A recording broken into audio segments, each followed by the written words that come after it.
Bonjour tout le monde, bienvenue au premier webinaire du mois de mai. Donc déjà le mois de mai aujourd'hui. Ça arrive plus. Je sais pas pour vous, moi, le mois de mars, le mois d'avril, je sais pas, ils sont passés où. Ça a disparu assez vite. Donc on est vraiment content aujourd'hui d'avoir avec nous Elisabeth Côté-Boileau, qui est étudiante au doctorat à l'Université de Sherbrooke, qui va nous présenter un peu un survol de la pérennité, les 3S qu'on appelle en anglais, le Sustainability, Spread and Scale Up, la mise à l'échelle et tout ça. Donc, elle va nous parler un peu de son travail qu'elle a fait avec la Fondation canadienne d'amélioration des services de santé. Donc, sans plus tarder, Elisabeth, je vais te passer la parole. Juste avant, je vais juste vous dire, si vous avez des questions pendant la présentation, vous pouvez lever la main, on vous ouvrira le micro à la fin de la présentation. Sinon, vous pouvez nous écrire vraiment tout au long de la présentation en écrivant dans la boîte de questions. Et puis, on va vraiment faire notre possible pour garder assez de temps là, pour répondre à toutes vos questions à la fin. Donc, Elisabeth, je vais te passer la présentation. Parfait. Donc, merci beaucoup. Merci Mélanie-Anne. Merci aussi, un grand merci aux organisatrices du Réseau 1 de m'avoir offert cette opportunité-là aujourd'hui de vous parler d'un projet de recherche modeste, mais intéressant, du moins à faire au sujet de la diffusion, la pérennité et la mise à l'échelle des innovations en santé. Important de souligner, en fait, que c'est un travail qui a été fait en collaboration avec le professeur Jean-Louis Denis, professeur à l'École de santé publique de l'Université de Montréal, et avec la Fondation canadienne d'amélioration des services de santé, qui a notamment commissionné le projet et sans lesquels il n'aurait pas vu le jour. Donc, important de souligner leur contribution. Puis, je déclare que je n'ai aucun conflit d'intérêt. Donc, je vous propose, dans le fond, aujourd'hui, de traverser ces sujets-là en essayant de répondre un petit peu à 3 grandes questions. Donc, d'abord, pourquoi tant d'intérêt pour les innovations en santé? Ensuite, c'est quoi la diffusion, la pérennité et la mise à l'échelle des innovations en santé? Puis finalement, quelles seraient des pistes intéressantes pour de futures recherches ou pour les acteurs du système de santé en général qui s'intéressent à mobiliser ces processus-là ou qui sont déjà impliqués? En fait, avec la première question qui est de se dire pourquoi tant d'intérêt pour l'innovation en santé, si on peut se permettre un petit peu de commencer avec une définition, qu'est-ce que l'innovation? Selon Greenhalgh et ses collaborateurs, l'innovation en soi est l'exploitation réussie de nouvelles idées ou de nouveaux projets, de nouveaux produits, processus, services et pratiques, à la fois dans les organisations comme dans l'industrie. Dans le milieu de la santé, les innovations, on peut les typologiser un peu selon leur nature, soit technologique, processuelle ou sociale. Puis elles sont souvent soit à visée clinique ou managériale, notamment pour contribuer à l'amélioration de la performance et de la qualité des systèmes de santé. Il faut aussi comprendre que l'innovation, c'est un concept contextuel. Donc, le contexte va vraiment influencer d'une part la source de l'innovation, mais aussi son voyage à travers le temps et l'espace. Puis finalement, pourquoi ton intérêt pour l'innovation? C'est notamment parce que, de façon générale, les innovations sont documentées comme étant des leviers contributifs à la performance des organisations, notamment les organisations de santé. Or, bien que innover est un levier pour les systèmes de santé, ça représente à la fois un défi important. Si on part un petit peu d'une statistique Health Quality Ontario, on sortit en 2013 qui disait que moins de 40% des initiatives d'amélioration des soins et services de santé réussiraient à pérenniser dans le temps et à être diffusées à travers et entre les différentes organisations et systèmes de santé. Puis dans la même lignée, on a le rapport Naylor qui est sorti en 2015 qui disait que l'expérience canadienne des systèmes de santé démontrerait une capacité limitée à s'adapter, à innover puis s'améliorer à un rythme dit suffisant. Quand on parle d'un rythme suffisant, c'est notamment quand c'est mis en dialogue avec toute la précarité là, du financement des systèmes publics de santé là, dans les différentes provinces du Canada qu'on sait qui diminue depuis quelques années, là, qui représente un gros défi d'efficience. Et donc, d'où l'intérêt de se tourner vers les innovations pour s'aider à pallier à ce défi-là. Et donc, finalement, ça représente vraiment un défi pour les acteurs des systèmes de santé, à savoir comment est-ce qu'on peut accroître l'impact des innovations entre et à travers nos différentes juridictions.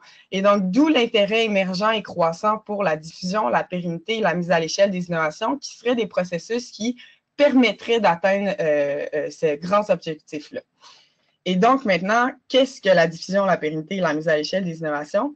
Ça, c'est simplement, je vous propose encore une fois d'organiser ça en 5 grands points. D'abord, aller très vite sur la méthodologie. Ensuite, les organisatrices du réseau m'ont invité à faire un petit retour aux sources sur la théorie de la diffusion, donc le Model of Diffusion of Innovation de Rogers, avec lequel vous êtes peut-être déjà familier. Puis, finalement, à la lumière de nos objectifs de recherche, donc comment on définit ces processus-là, ces concepts-là, c'est quoi les mécanismes desquels on peut s'outiller pour les actualiser, puis finalement, c'est quoi les conditions communes qui, d'une part, peuvent favoriser ou contraindre leur mise en pratique. Donc, au niveau de la méthodologie, dans le fond, c'est un petit projet qu'on a fait qui était un scoping review, donc une revue rapide de la littérature qui était guidée par la question à savoir comment diffuser, pérenniser, mettre à l'échelle les innovations dans les organisations et systèmes de santé, puis qui se décuplait en 3 objectifs, là, comme je viens de le nommer. Donc, on cherchait à définir ces concepts-là, identifier les mécanismes qui permettent leur mise en œuvre, puis c'est quoi les conditions à titre de facilitateur ou de barrière là, pour favoriser leur succès, dans le fond. Et donc, je passe très rapidement pour ceux que ça intéresserait, si c'est vraiment un petit peu plus en détail la méthode, mais essentiellement, c'est basé sur la stratégie de recherche de Booth qui se découpe en 5 étapes, comme vous l'avez vu ici. Puis pour ceux qui ça intéresserait, vous avez les différents mots-clés, les bases de recherche, les bases de données, puis les moteurs de recherche qu'on a utilisés. Mais plus important, en fait, à retenir, c'est qu'au suite de ces différentes étapes-là, on a finalement retenu 26 papiers qui, je dirais, sont départagés presque 50% entre la littérature scientifique et la littérature grise. Et donc, pour faire un petit retour à la théorie de la diffusion des innovations, puis bien que c'était un petit peu une requête, là, comme je dis, des membres du réseau, c'était aussi vraiment cohérent avec ce qu'on voit dans la littérature, parce que dans la littérature qu'on a consultée, puisque la théorie de la diffusion de Rogers, bien qu'elle date de plusieurs années, apparaît vraiment comme la pièce maîtresse qui sert d'assise et de fondement théorique là, des différents travaux qui se sont intéressés à la diffusion, la pérennité et la mise à l'échelle des innovations. Donc, excusez-moi. Donc, sans être une experte du tout, ce qu'on peut retenir dans le fond de cette théorie-là, c'est qu'elle stipule que dans le fond, la diffusion, c'est essentiellement un processus social à travers lequel les gens interagissent et donc diffusent l'innovation. Puis on s'est permis d'en faire une lecture structurée autour des 3 grands concepts qu'on retrouve dans cette théorie-là, donc l'innovation en soi, les acteurs et le système.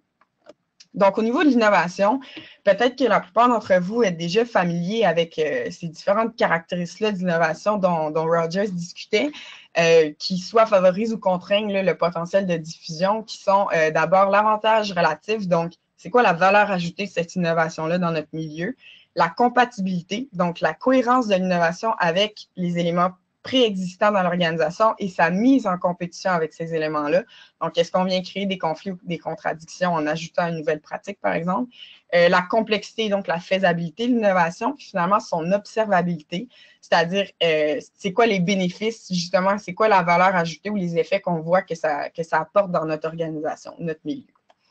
Au niveau des acteurs, encore une fois, peut-être un cadran là, que vous avez déjà consulté au préalable, là, des fameuses la courbe des adopteurs de l'innovation. Ici, c'est que Rogers nous rappelle un peu que les innovateurs puis les early adopters, donc les gens qui sont rapidement enclins à embarquer dans l'innovation, sont plus rares, mais sont surtout importants pour influencer le reste de la masse là, ou de la population d'acteurs du réseau, de gestionnaires qui nous intéressent.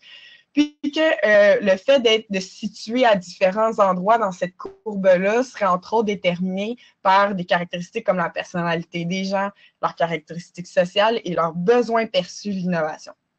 Donc, un peu leur motivation à mobiliser des efforts en ce sens.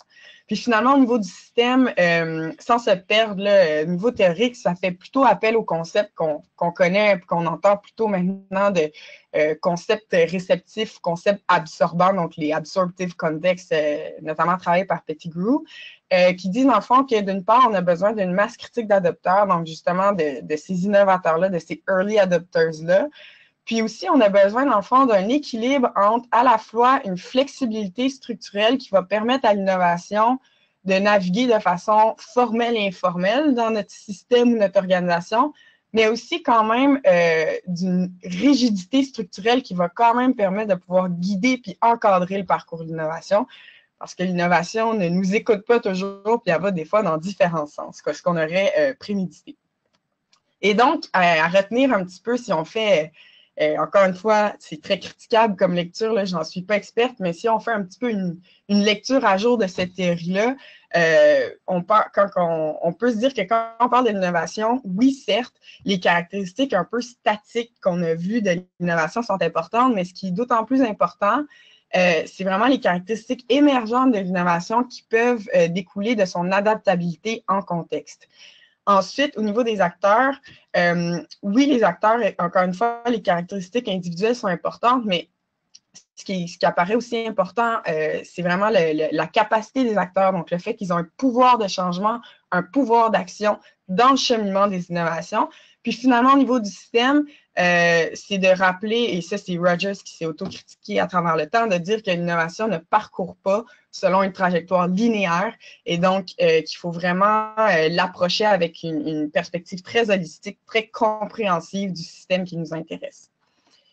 Et donc, une fois qu'on a mis la table un peu théorique, si on reprend nos concepts d'intérêt, donc ici, c'était justement pour faire le parallèle avec le lexique là, de la littérature. Mélanie le fait en introduction. Quand on parle de diffusion, on parle de spread, pérennité, c'est sustainability, et mettre à l'échelle, c'est le scale, donc les 3 S, qui se disent plus rapidement en anglais, mais pour les fins de la présentation, il n'y a pas de problème. Puis cette diapositive-là, dans le fond, ce qui est à retenir, c'est que premièrement, il n'y a pas de consensus dans la littérature à l'égard de définitions partagées pour chacun de ces concepts-là, mais aussi qu'il y a beaucoup de concepts périphériques qui gravitent autour de chacun de ces concepts-là. Donc, chaque concept a sa propre famille, puis même peuvent avoir des familles recomposées entre elles avec des éléments qui peuvent se chevaucher là, à travers ces processus-là.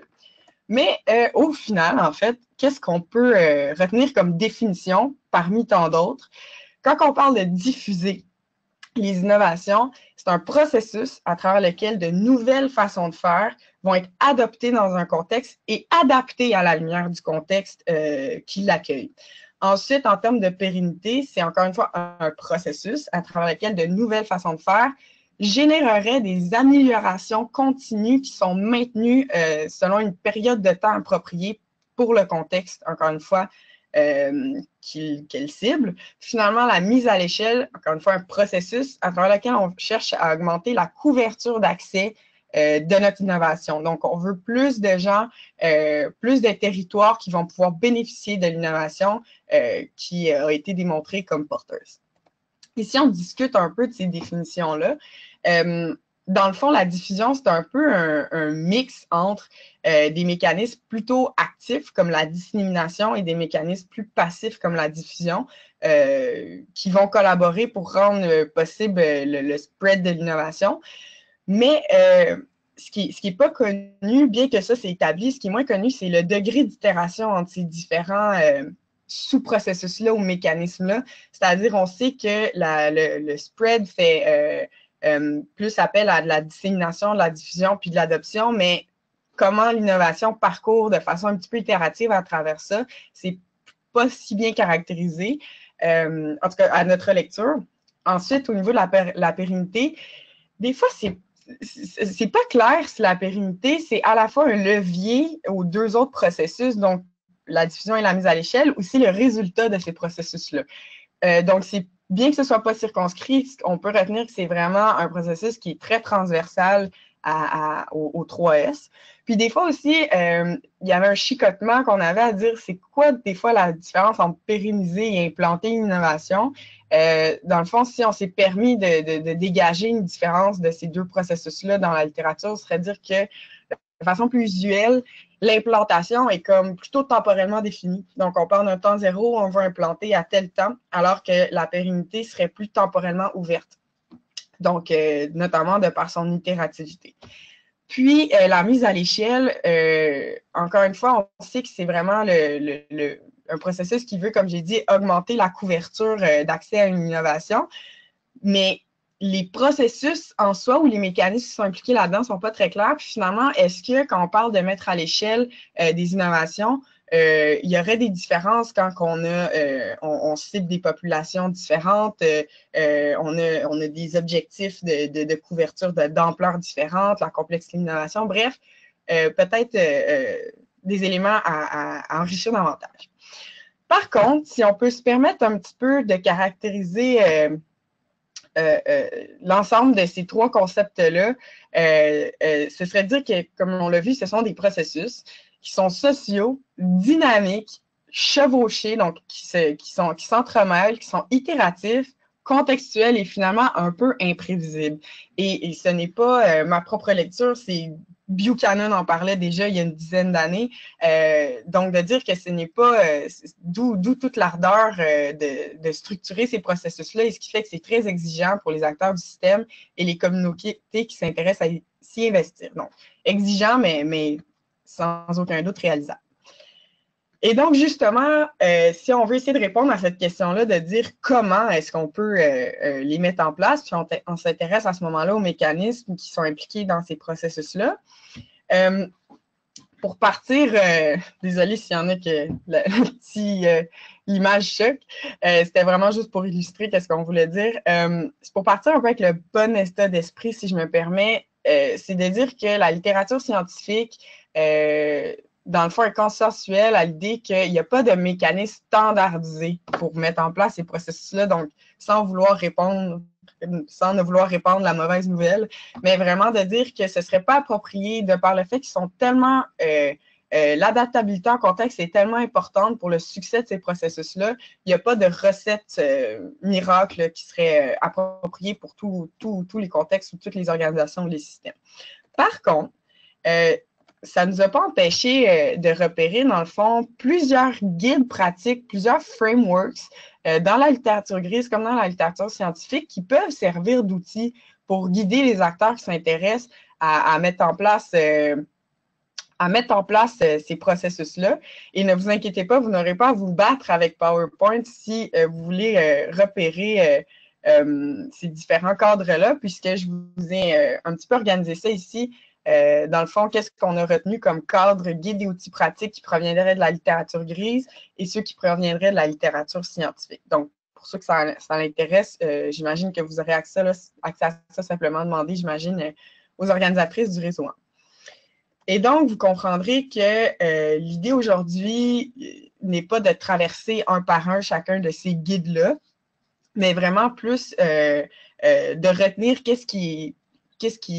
sont un peu les messages clés, là, les approches clés sur le plan opérationnel, managérial à retenir. Puis je vous propose de le faire en regardant, en traitant les différents concepts qui nous intéressent d'un point de vue de leur définition managériale un petit peu, puis ensuite de voir finalement une synthèse, c'était quoi les mécanismes qu'on a repérés pour les mettre en place. Donc d'abord, d'un point de vue un petit peu plus opérationnel, quand on veut chercher vraiment à gérer ou mettre en place la diffusion des innovations, ce qui est important de retenir, c'est de dire que c'est une initiative qui doit vraiment être traduite dans un contexte local et informée par le contexte et le jugement local. Donc, vraiment, autrement dit, une approche complètement top-down ne serait pas nécessairement appropriée. Il faut vraiment aller chercher du bottom-up, aller chercher la source organique du contexte qui nous intéresse, puis peut-être porter attention plus à deux éléments. Donc, vraiment préciser quelle est notre innovation, c'est quoi notre but de la diffuser,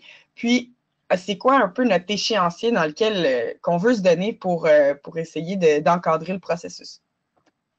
Ensuite, quand on parle de pérenniser les innovations, encore une fois, on peut reprendre l'expression que j'ai mis en grand couleur en anglais, là, qui dit « keeping the storyline going », qui est vraiment d'une part, maintenir tout l'engagement, donc sur le plan notamment des ressources financières, humaines, matérielles, mais aussi maintenir le renforcement des capacités, le développement des capacités des acteurs qu'on veut qu'ils soient mobilisés dans la pérennité de l'innovation. Puis, finalement, mettre à l'échelle, on peut comprendre ça un peu en deux morceaux. Premièrement, je trouvais ça vraiment intéressant, cette situation-là, parce que il y a certains auteurs qui vont mettre en garde des fois les individus à savoir ne pas tomber dans le pro-innovation bias. Donc, le biais pro-innovation, c'est-à-dire que ce n'est pas parce que une nouvelle façon de faire est étiquetée innovation elle est implicitement pertinente dans son contexte ou dans son organisation. Donc, il faut vraiment faire l'exercice de voir à la lumière de ses intérêts organisationnels ou contextuels, c'est quoi les forces et limites de l'innovation? Est-ce que c'est vraiment approprié pour nous d'engager des efforts et des ressources pour la mettre à l'échelle? Puis finalement, comme sur un point de vue un petit peu plus opérationnel, de dire quand on pense à mettre à l'échelle des innovations, il faut vraiment chercher un équilibre entre des outils soft and hard, c'est-à-dire des outils un petit peu plus structurants, donc évidemment des plans d'action, des stratégies partenariales, des stratégies de mesure puis de monitorage et d'évaluation.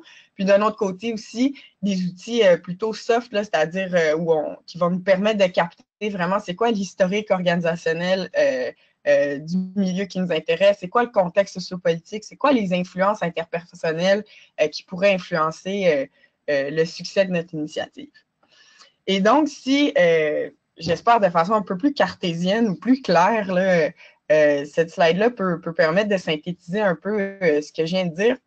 On s'est permis d'organiser les différents mécanismes qu'on a repérés selon quatre des grandes composantes là, qui sont impliquées dans la diffusion, la pérennité et la mise à l'échelle des innovations. Donc, l'innovation en soi, les processus, les parties prenantes et le contexte. Donc, premièrement, quand on parle de l'innovation, il s'avère qu'il est vraiment important de retourner à la base puis de vraiment préciser le but de l'innovation, pourquoi on cherche à la diffuser, qu'est-ce qu'on s'attend de sa pérennité, pourquoi on veut la mettre à l'échelle dans tels endroits pour telle population.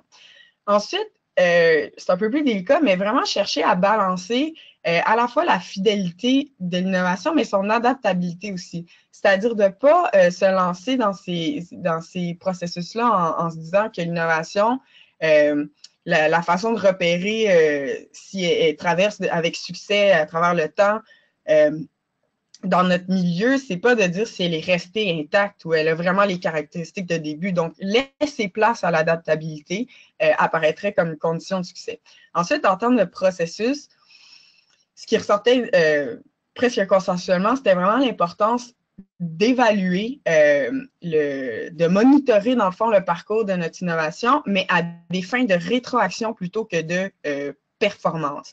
C'est-à-dire que ces structures-là de monitorage puis de suivi de notre processus, que ce soit la diffusion, la pérennité, doivent vraiment servir à créer des zones puis protéger des espaces d'apprentissage, d'échange entre les différents acteurs impliqués, pour qu'ils puissent apprendre de ces processus-là, puis vraiment garder le rythme, garder dans le fond la valeur perçue de l'innovation, maintenir le fait qu'elle soit faisable pour tous les acteurs qui sont impliqués.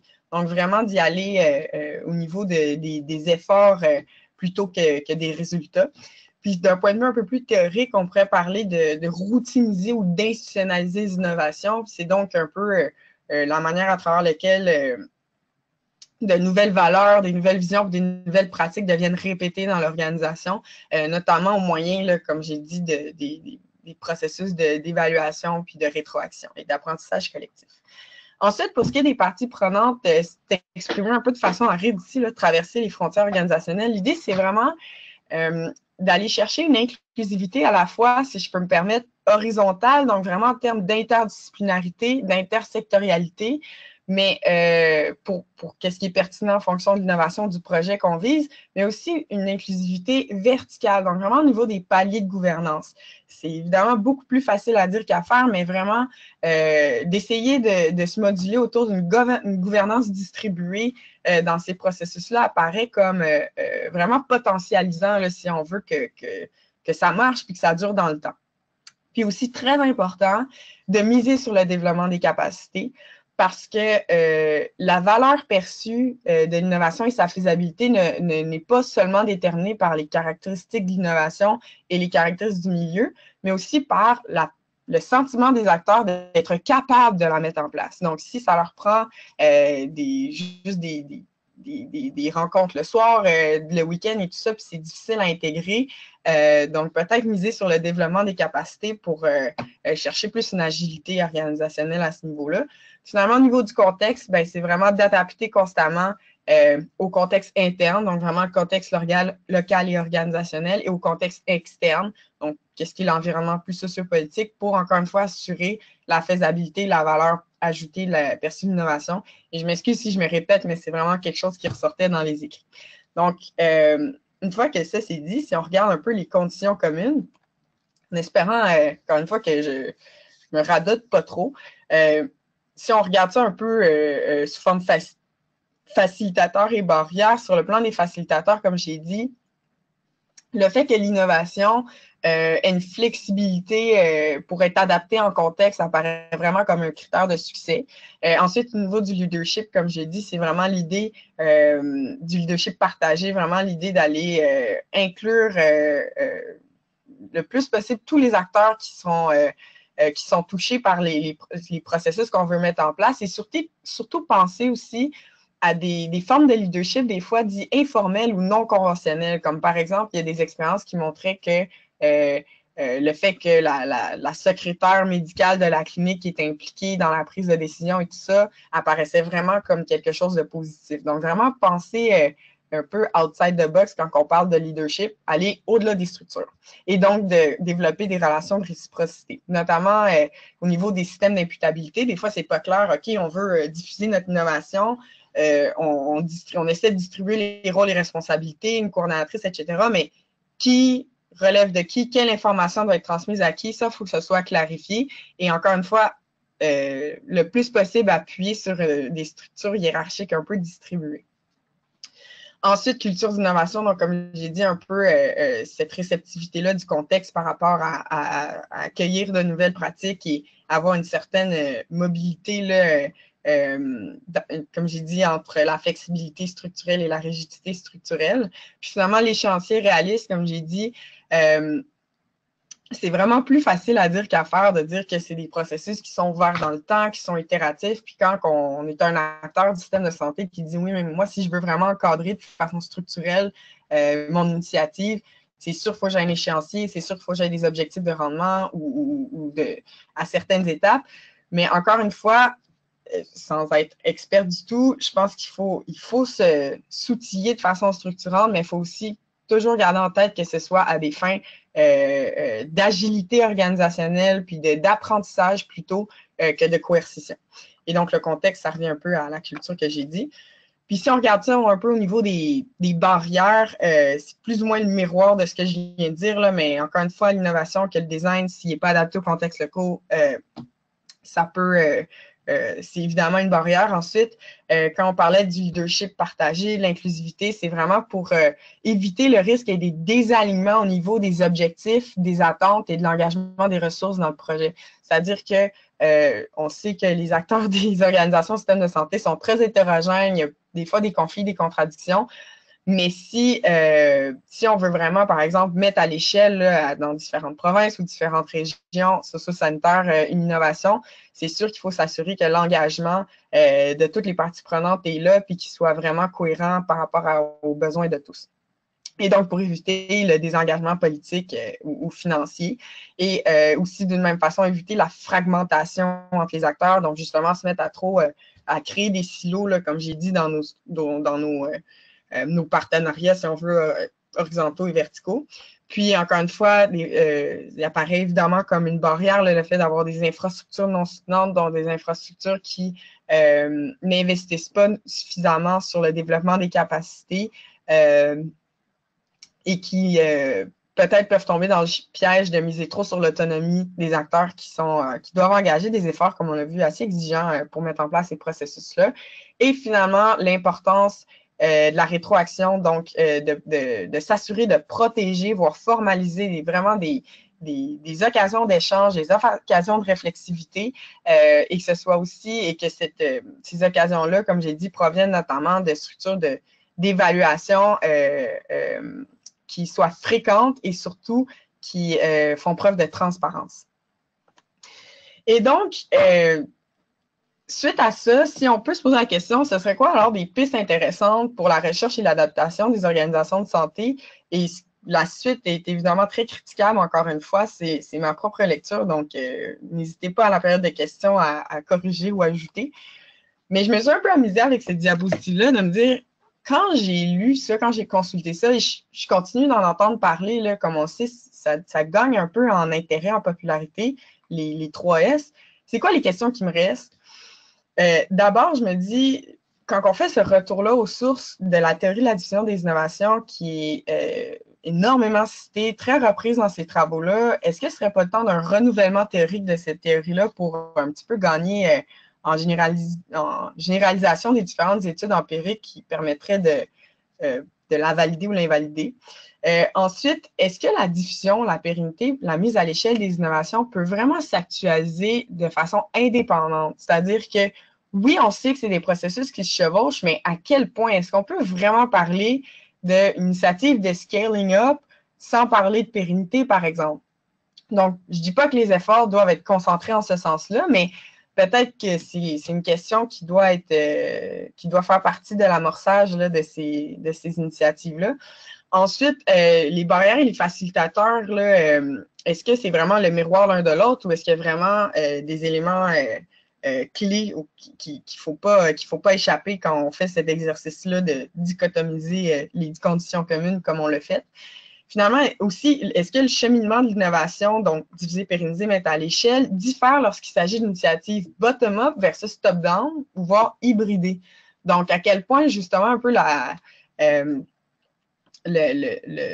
l'initiative, la source de l'innovation chemine différemment quand on parle de dynamiques qui sont différentes comme ça. Ensuite, plutôt que de s'intéresser des fois aux facteurs ou aller dans des études de variance où on veut vraiment caractériser des relations entre, par exemple, les facilitateurs ou les barrières, le regarder un petit peu plus de façon en termes de capacité. Donc, c'est quoi les capacités organisationnelles et systémiques requises pour actualiser ces processus? Une autre question que je me posais, c'est quoi le rôle et l'influence de la profession médicale qu'on sait qui est vraiment centrale au système organisation santé, des patients et des citoyens à travers ces processus-là. De notre lecture, la littérature était plus silencieuse à ces égards-là. Mais encore là, peut-être que plusieurs choses m'ont échappé. Puis finalement, un peu, c'est quoi les effets inattendus / collatéraux qui émergent de la mobilisation, de la diffusion, de la pérennité, de la mise à l'échelle? C'est-à-dire, est-ce que, bien que ce ne soit pas dans la visée de nos objectifs, implicitement, ça génère de l'empowerment pour les professionnels de la santé, les patients, les citoyens? Est-ce que c'est des processus qui d'eux-mêmes génèrent des fenêtres d'innovation? Donc, est-ce qu'il y a une autre richesse un peu sous-jacente à aller capter? C'était des questions qui m'ont éveillé à la fin de mes lectures. Et donc, encore une fois, aussi à la lumière un peu de mes intérêts, ce qui est présenté ici, des pistes futures pour la recherche, probablement des revues ou des évaluations réalistes seraient vraiment intéressantes pour chercher à comprendre quoi fonctionne pour qui, dans quel contexte, puisque comme on l'a vu, c'est des processus très contextualisés. Donc, vraiment chercher plus d'abstraction puis de généralisation à cet égard-là dans les études empiriques ou dans la littérature. Ensuite, les perspectives de la théorie de la traduction là, dans toute l'école des théories organisationnelles seraient intéressantes pour voir c'est quoi la relation entre la traduction de l'innovation et son adaptabilité dans les différents contextes ou dans les différents échelons d'une organisation. Puis ça permettrait peut-être, ces théories-là permettraient de circonscrire plus, je pense, la nature vraiment dynamique de ces processus-là.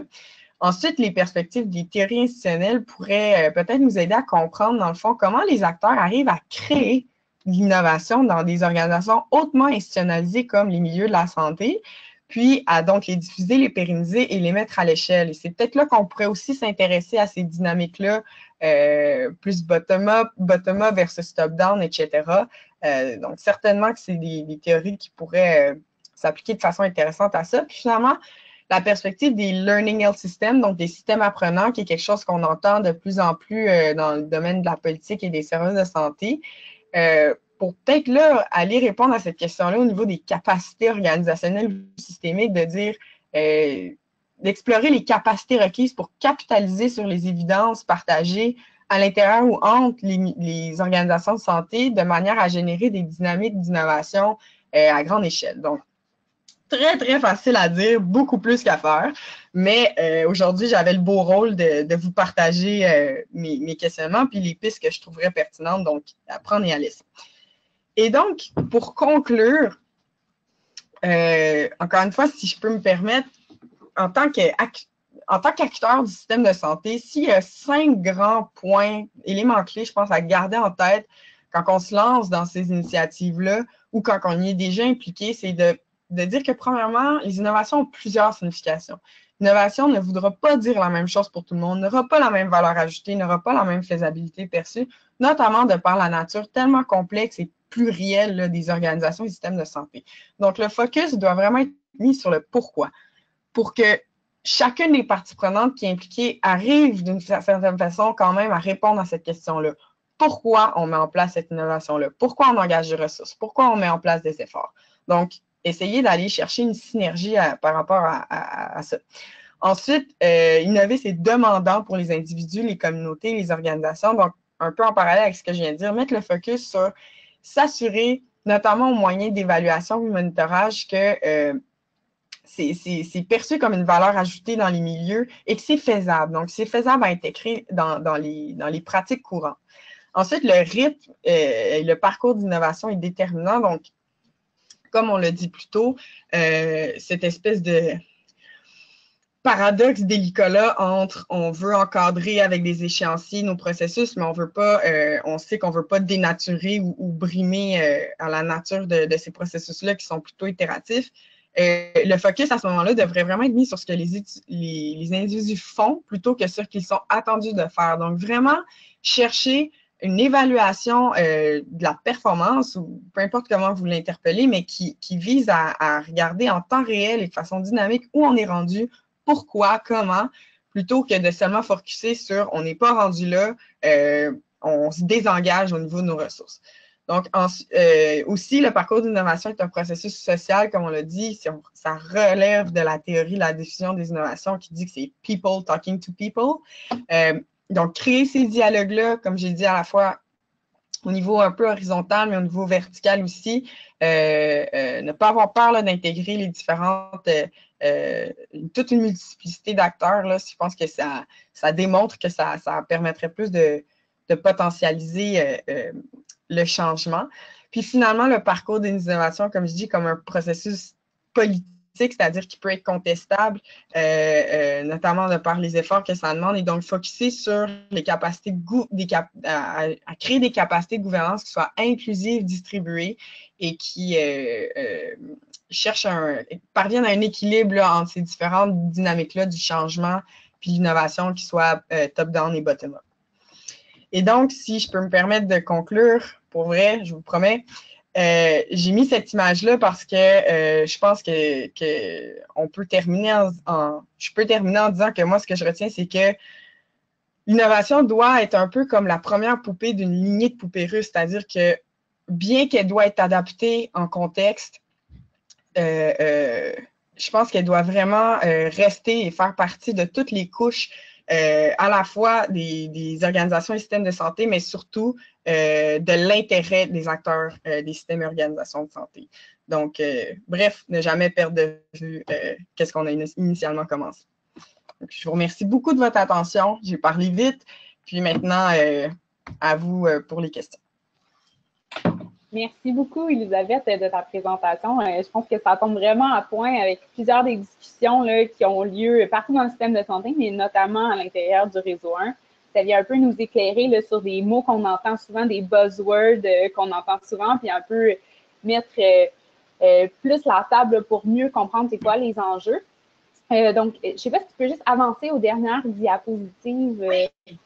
Juste vous rappeler, si vous avez des questions à poser, donc vous pouvez cliquer sur le petit icône pour lever la main. On va ouvrir votre micro pour que vous puissiez poser votre question. Sinon, vous pouvez nous écrire dans la boîte questions et puis on va essayer de répondre à toutes les questions. Donc, on a une première question, Elisabeth, de la part de Yves Couturier, qui est notre directeur scientifique au réseau 1. Qui te demande en fait si la mise à l'échelle est plutôt de la responsabilité des organisations ou du système. Et puis, quel est le rôle pour toi spécifique d'un tiers comme le réseau 1 en matière de mise à l'échelle? Merci beaucoup de la question, professeur Couturier. Je fais juste noter.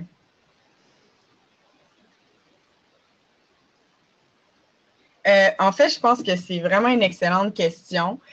Pour répondre à la première partie, qui est de dire est-ce que le scale, donc la mise à l'échelle, relève plus des organisations que des systèmes de santé, je pense que je répondrais d'abord en disant que ça dépend de la source de l'innovation. Donc, est-ce que c'est justement la source provient plus du niveau, je me permets de dire policy, donc un peu plus souvent en termes de gouvernance, le niveau national qui aurait repéré dans différentes juridictions des bonnes pratiques ou des innovations démontrées et qui veut chercher à l'implanter, la mettre en place dans différents milieux, différentes organisations, juridictions. Donc, je pense qu'à ce moment-là, la responsabilité quand c'est une initiative comme ça, relèverait plus du système, alors que quand la source d'innovation provient plus, comme je le dis, d'une initiative locale, de quelque chose qui a été démontré comme une bonne pratique, qui a été développé dans un site certain, puis que là, ça a ses bénéfices perçus, et donc on veut partir de là pour chercher à la mettre à l'échelle dans différents endroits du système. Donc, je ne pense pas que je répondrais bien à la première partie de la question, mais je dirais que c'est des deux. Donc, je répondrai en disant que ça dépend de la source d'innovation. Puis aussi, par contre, je rajouterais que je pense qu'essentiellement, au final, c'est peut-être plus le système de par toute l'importance d'être inclusif quand on met en place des initiatives de mettre à l'échelle. Et donc, ne pas rester cloisonné puis fragmenté justement, soit dans certains secteurs ou dans certains échelons du système. Donc, je répondrai comme ça à la première partie. La deuxième partie était de savoir quel est le rôle d'un tiers parti à travers ça, comme par exemple le réseau 1.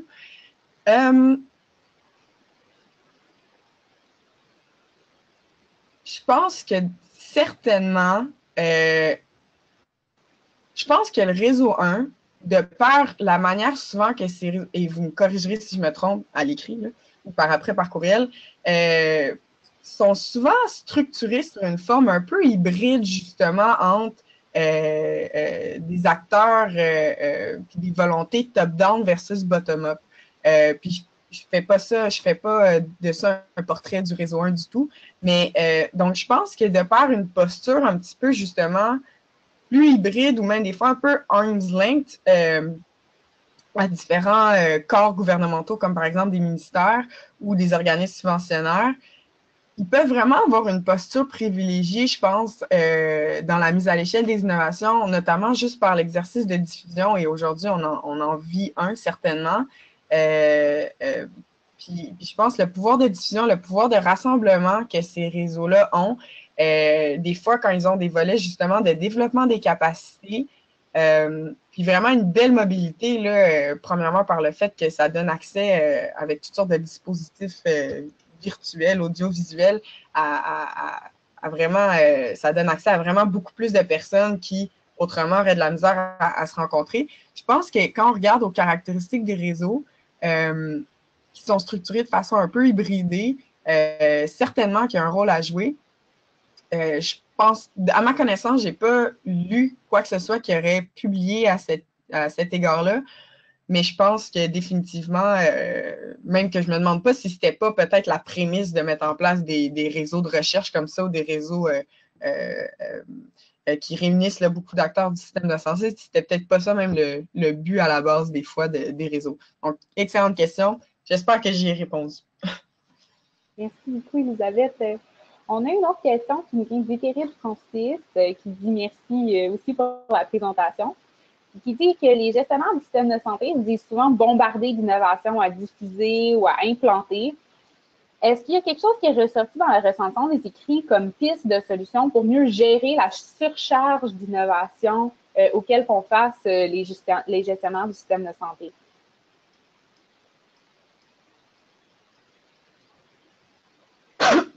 Encore une fois, excellente question. Puis je pense que c'est vraiment, vraiment dans l'actualité.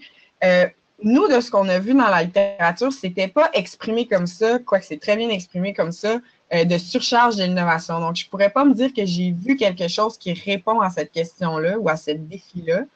Par contre, je dirais que ce qu'on a lu qui était dit un petit peu autrement, c'était une façon, si on veut dire, de savoir départager là, de façon vraiment stratégique puis utile au bénéfice là, des usagers puis de la population, les innovations, c'était un peu de revenir à la base. C'était vraiment comme justement, quand je parlais du pro-innovation bias de Rogers, de se dire, oui, ça a le tag, ça a l'étiquette innovation, mais est-ce que pour tel milieu, pour telle population, pour tel type d'organisation, est-ce que c'est utile? Est-ce que c'est bénéfique? Est-ce que ce ne serait pas ailleurs? Est-ce que telle innovation ne serait pas mieux? Et vraiment de s'assurer que donc, quand on fait cet exercice-là, d'un peu faire le diagnostic à savoir si dans toutes les innovations, laquelle apparaît comme la plus pertinente, puis de s'assurer que ce processus-là de prise de décision pour le premier point, encore une fois, est appuyé sur un corps, un leadership partagé. Là, donc, justement, essayer d'intégrer les gens qui seraient affectés par cette innovation-là dans la prise de décision pour qu'eux-mêmes puissent dire que non, en fait, peut-être qu'on est mieux de ne pas investir tout notre temps, toutes nos ressources pour faire en place cette bonne pratique-là, ou de dire, oui, on a tel outil, on a telle ressource déjà, on a telle expertise, donc on peut vraiment plus capitaliser sur ce qu'on a pour mettre en place une innovation. Donc, vraiment chercher de l'efficience à ce niveau-là.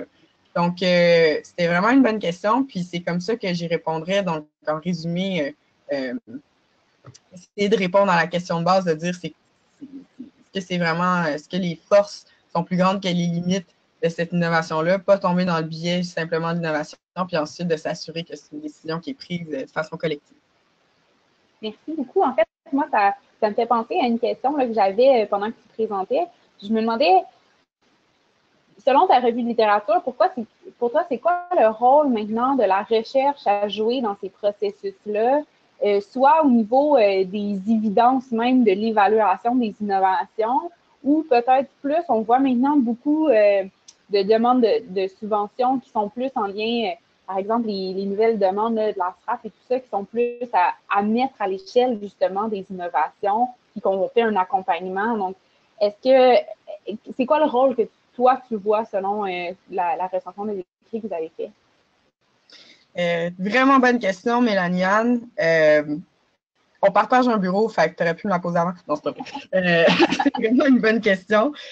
Le rôle de la recherche, je vais prendre le temps d'y réfléchir un petit instant.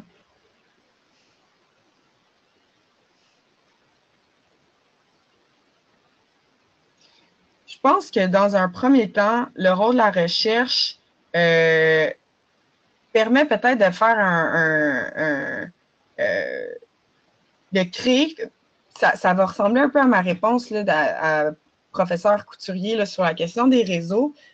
Mais je pense que le rôle de la recherche peut aller, comme tu dis, plus loin que simplement donner les connaissances, générer les évidences, puis bref, produire là, les connaissances avec lesquelles les acteurs vont manipuler. Mais je pense que ça peut vraiment être, la recherche peut vraiment créer des dialogues super intéressants. Comme par exemple, c'est un peu en lien avec ton deuxième point sur la question des subventions. Moi, je pense que le fait de structurer ces initiatives-là, des fois en forme de projet de recherche, peut vraiment réunir des acteurs à la fois de différents milieux, de différentes juridictions, voire des fois de différents pays, là, autour d'une table pour vraiment avoir des occasions de réflexion puis d'échange qui ne seraient pas autrement parce que c'est pas une initiative qui serait nécessairement encouragée ou protégée par les établissements ou les organisations de santé en soi. C'est-à-dire, est-ce que les gens seraient vraiment encouragés à prendre de leur temps pour faire ça si ce n'était pas dans le cadre de la recherche? Je ne dis pas que j'ai la réponse, mais je pense que la recherche peut être vraiment un levier comme ça de mise en dialogue.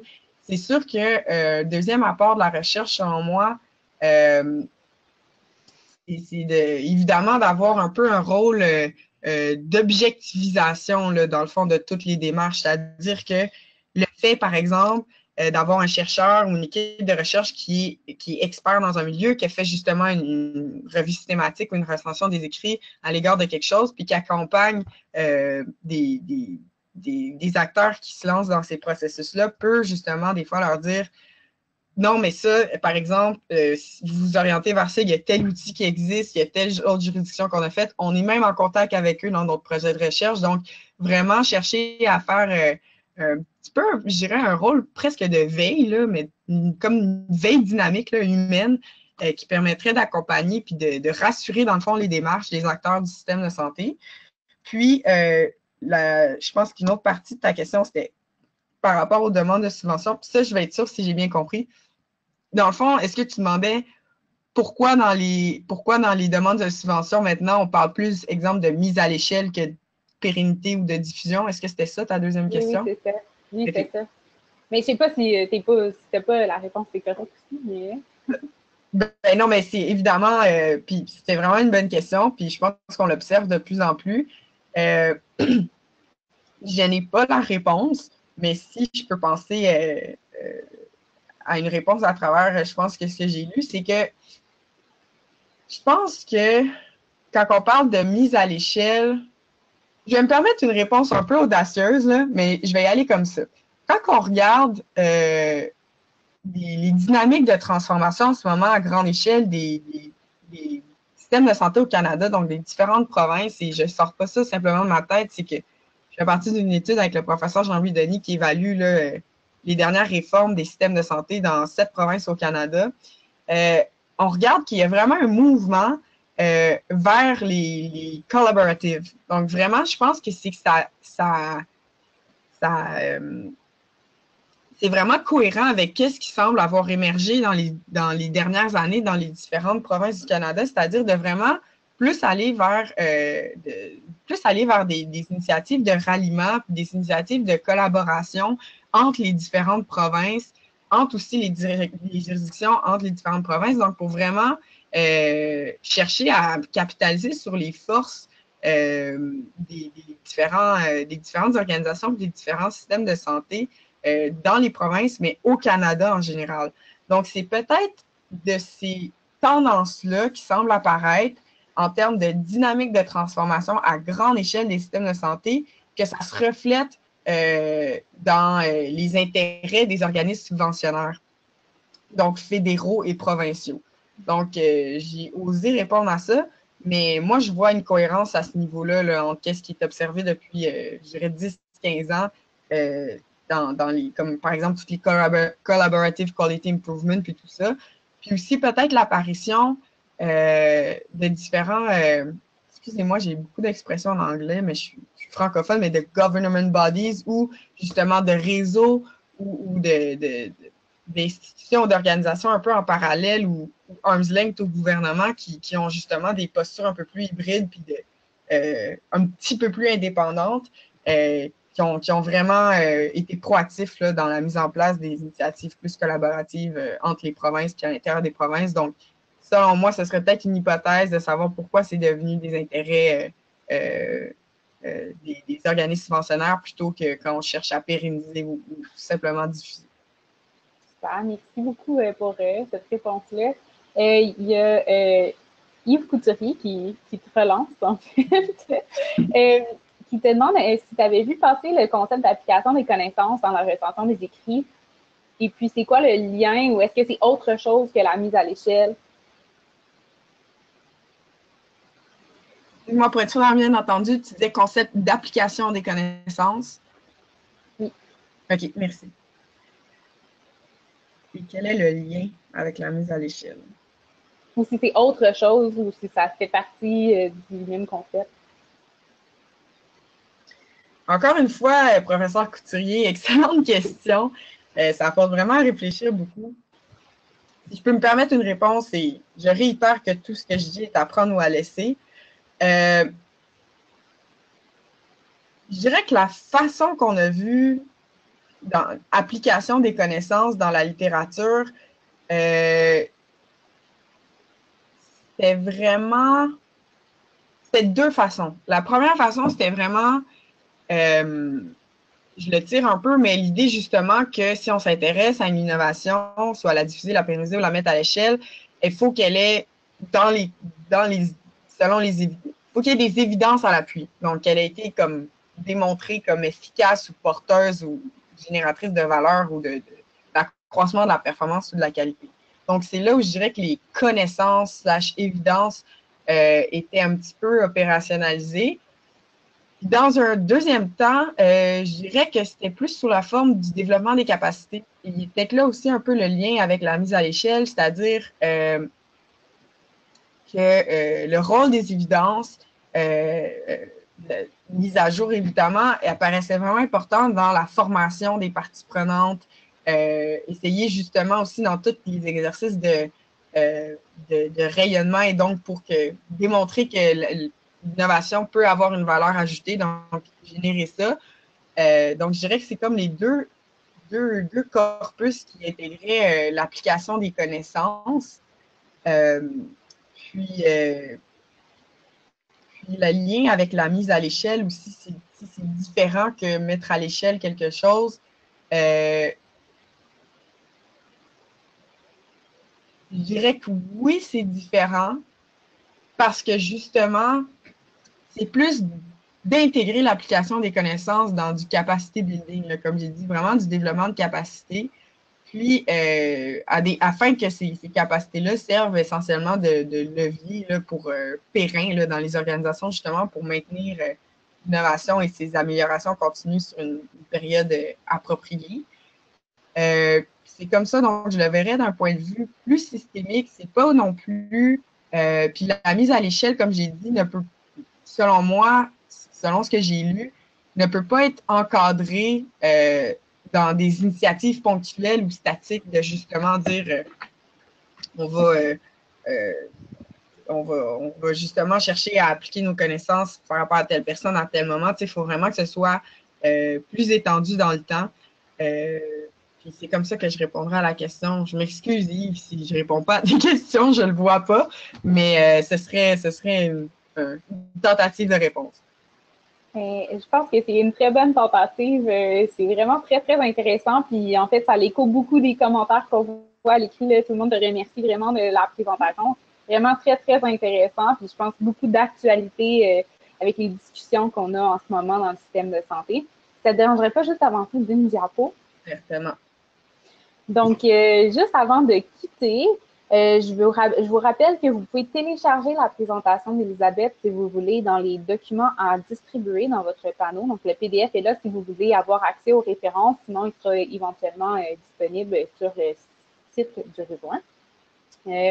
Aussi, on a un prochain webinaire qui va venir le 11 mai sur les ateliers délibératifs. Donc, il vient un peu faire le lien avec ce qu'Elisabeth nous disait tantôt de comment est-ce qu'on amène les différentes gens à la table pour initier ces dialogues-là. Donc, un autre webinaire fort intéressant. Vous rappelez aussi que les webinaires sont tous accrédités et disponibles sur YouTube éventuellement. On vous envoie un courriel alors quand c'est disponible. Je voulais aussi mentionner que pour ceux que ça l'intéresse, il va y avoir un atelier pendant la journée scientifique du 15 juin, donc la journée du réseau 1 qui est à l'Université Laval, donné par Ali Bencharif sur des questions vraiment liées à la présentation d'aujourd'hui. Donc, si ça vous intéresse, allez vous inscrire. Vous pouvez aussi soumettre une affiche jusqu'au 2 mai, là, ou une présentation, un résumé d'affiche jusqu'au 2 mai. Ça commence à presser, mais vous avez encore un peu le temps. Aussi, si vous n'êtes pas encore membre du réseau 1, allez vous inscrire. C'est gratuit, c'est facile. Puis, vous allez recevoir là, les prochains webinaires, les différents événements qui ont lieu par courriel. Si vous avez des questions, n'hésitez pas à nous écrire, soit à moi ou à Sabrina, ou si vous avez des idées pour des webinaires, contactez-nous. Puis, dernière chose, vous allez recevoir un sondage sur le webinaire d'aujourd'hui. Donc, s'il vous plaît, prenez 2-3 minutes juste pour y répondre, nous faire part de vos commentaires. Là, on cherche toujours à améliorer la formule. Donc, si vous avez de la rétroaction, ça va vraiment nous aider. Donc, merci beaucoup. On se revoit le 11 mai ou sinon peut-être à la journée du réseau 1. Puis je vous souhaite vraiment une excellente fin de journée. Merci beaucoup.